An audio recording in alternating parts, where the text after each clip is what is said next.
Breaking news చూస్తున్నాం. ఖమ్మంలో ఓ వాహనంలో తరలిస్తున్న 1,05,00,000 రూపాయల నగదును పోలీసులు సీజ్ చేశారు. కూసుమంచి మండలం దేవుని తండా గ్రామం వద్ద కారును పోలీసులు తనిఖీలు చేస్తూ ఉండగా వాహనాన్ని ఆపకుండా ముందుకెళ్లారు. ఈ క్రమంలో వాహనం అదుపు తప్పి బోల్తా పడింది.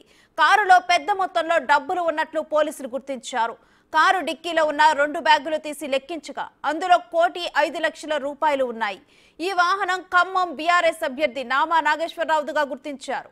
ఇద్దరు పోలీసులు అదుపులోకి తీసుకొని ప్రశ్నిస్తున్నారు.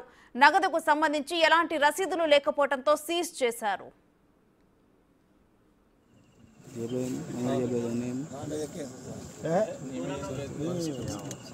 ఉన్నాయని చూసినావా లేదా గంటే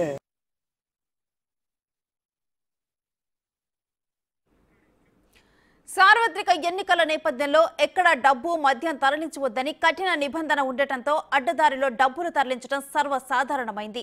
ఈ తరుణంలో హైదరాబాద్ నుంచి ఖమ్మం ఇన్నోవా కారులో భారీగా డబ్బును తరలిస్తున్నారన్న సమాచారంతో పోలీసులు అప్రమత్తమయ్యారు. పోలీసులను దారి మళ్లించి పారిపోయే క్రమంలోనే పల్టీ వాహనం కొట్టింది.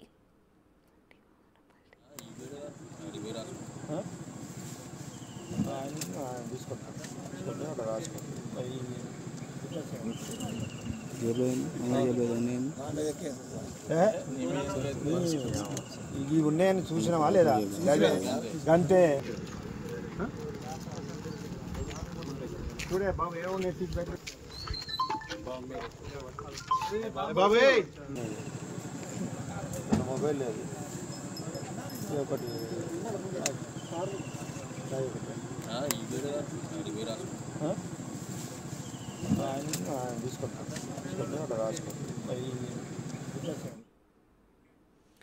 ఇక ఇదే అంశానికి సంబంధించి మరిన్ని వివరాలు మా ప్రతినిధి భాస్కర్ అందిస్తారు.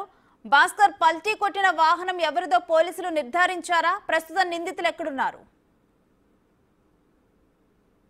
శ్రీ ఇప్పటికే అంటే హైదరాబాద్ నుంచి బీఆర్ఎస్ పార్టీ పార్లమెంట్ అభ్యర్థిగా బరిలో ఉన్నటువంటి నామా నాగేశ్వరరావు చెందినటువంటి నగదును తరలించిన ఇన్నోవా వాహనం, క్రిస్టల్ వాహనం ఇది. మొత్తానికైతే కొత్త వాహనం. ఈ వాహనాన్ని కూడా హైదరాబాద్ నుంచి తెల్లవారుజామున అంటే నైట్ పూట హైదరాబాద్ నుంచి 1,50,00,000 రూపాయల పైగా ఈ యొక్క కారులో తీసుకొస్తున్నట్టుగా సమాచారం పోలీసులకు విశ్వాస సమాచారం ఉంది. దానిలో భాగంగానే ఆయన పోలీసులు కూడా అలర్ట్ అయిపోయింది. మొత్తానికైతే ఈ విషయం సిపి లెవెల్ ఉండటం సిపి కూడా ఉన్న ఈ యొక్క వాహన చెకింగ్ కార్యక్రమంలో భాగంగా ఆయన కూడా విధుల్లో రావడంతో ఒక్కసారిగా అలర్ట్ అయిన కింది స్థాయి సిబ్బంది కూడా అనుమానం తనిఖీలు చేపట్టారు. మొత్తానికైతే మాత్రం సూర్యాపేట నుంచి జిల్లా సరిహద్దు ప్రాంతంలో ఉన్నటువంటి పాలేరు సమీపంలో ఉన్న టోల్ గేట్ వద్దగా వాహనాలకు ప్రత్యక్ష అక్కడ చెక్ పోస్ట్ ఏర్పాటు చేశారు ఎన్నికల అధికారులు. అయితే ఎన్నికల అధికారులు అక్కడ చెక్ పోస్ట్ ఉందన్న నేపథ్యంలో పసిగట్టినటువంటి వాహనదారుడు మరో దారి అంటే సూర్యాపేట జిల్లా మామూలుగూడెం నుంచి మరో దారిలోని అంటే దొంగదారిలో గుంటా ఖమ్మం జిల్లాలో ప్రవేశించారు. మొత్తానికైతే ఈ విషయం తెలుసుకున్న పోలీసులు అక్కడ కూడా నిఘా పెట్టారు సూర్యాపేట పోలీసుల సహకారంతో. దాంతో పాటు మొత్తానికైతే మాత్రం మామిలిగూడెం నుంచి కూడా వస్తున్నటువంటి వాహనాన్ని కూడా ఒకసారి గుర్తించడంతో ఒకసారి ఈ యొక్క పోలీసులు అక్కడ గుర్తించినటువంటి వాహనదారుడు అదుపు తప్పి భారీ ఎత్తున కూడా 180 స్పీడ్ లోనే పల్లె గ్రామం నుంచి కూడా స్పీడ్ లోనే సుమారు కూసుమంచి మండల కేంద్రం దాటుకుంటే చేగొమ్మ సమీపంలోకి వచ్చారు. ఇంకో 15 కిలోమీటర్లు పోతే ఖమ్మం నగరం చేరుకునేటట్టుగా ఆయన ఆ లెవెల్లో వచ్చారు. మొత్తానికి మన వెహికల్ చూసుకోవచ్చు. మొత్తానికైతే మాత్రం భారీ లెవెల్లో మొత్తం కూడా ధ్వంసం అయిపోయింది.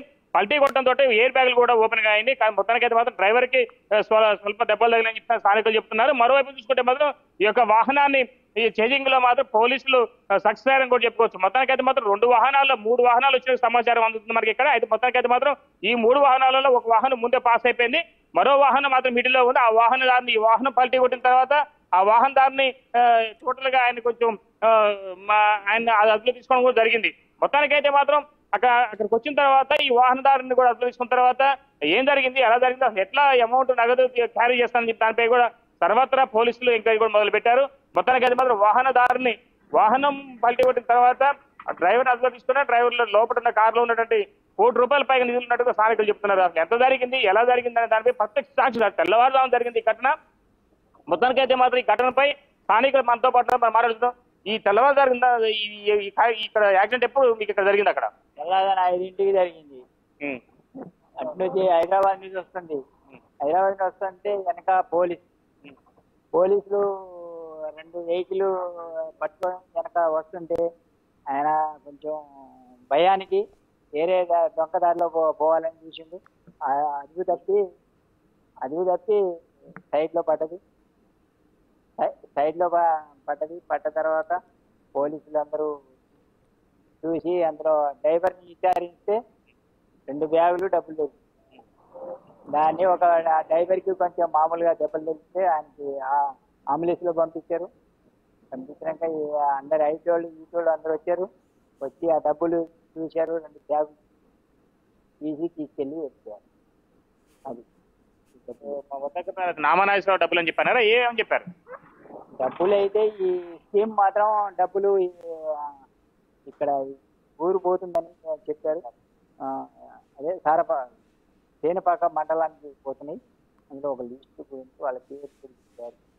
సరే కూల్చోళ్ళు చదివేసి వాళ్ళు పడేసి మొత్తంగా తీసుకోవచ్చు రేణుశ్రీ. మొత్తానికి ఏదో గరిష్ట వేగంతో ఉన్నటువంటి వాహనం మొత్తం కూడా మైల్ రాయి కూడా టోటల్ ఎగిరిపడిన నేపథ్యంలో మనం చాలా క్లియర్ చూసుకోవచ్చు, విజువల్ చూసుకోవచ్చు. మైల్ రాయి కూడా అంటే మెయిన్ రోడ్డు మీద ఉన్న మైల్ రాయి సమీపంలో ఉన్న రాయి కూడా తీసుకొచ్చి సుమారు 50 అడుగుల దూరంలో ఉన్నటువంటి కాలంలో కూడా పడింది. మొత్తం ఇదే చెట్టుకి గుద్దుకొని పాల్టీ కొట్టింది.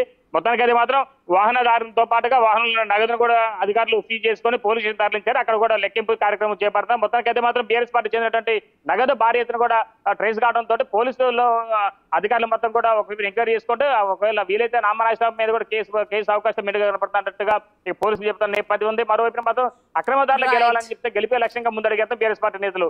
మొత్తానికి అయితే మాత్రం ఈ యొక్క కార్యక్రమంలో చూసుకుంటే ఈ యొక్క నగదు భారీ ఎత్తున తరలించి ఇంకా ఈ దొంగదారులు ఇంకెంత ఎన్ని వెహికల్తో నగలు తరలించారని దానిపై కూడా పోలీసులు క్షుణ్ణంగా దర్యాప్తు చేపట్టిన ఘటన ఉంది రేణుశ్రీ.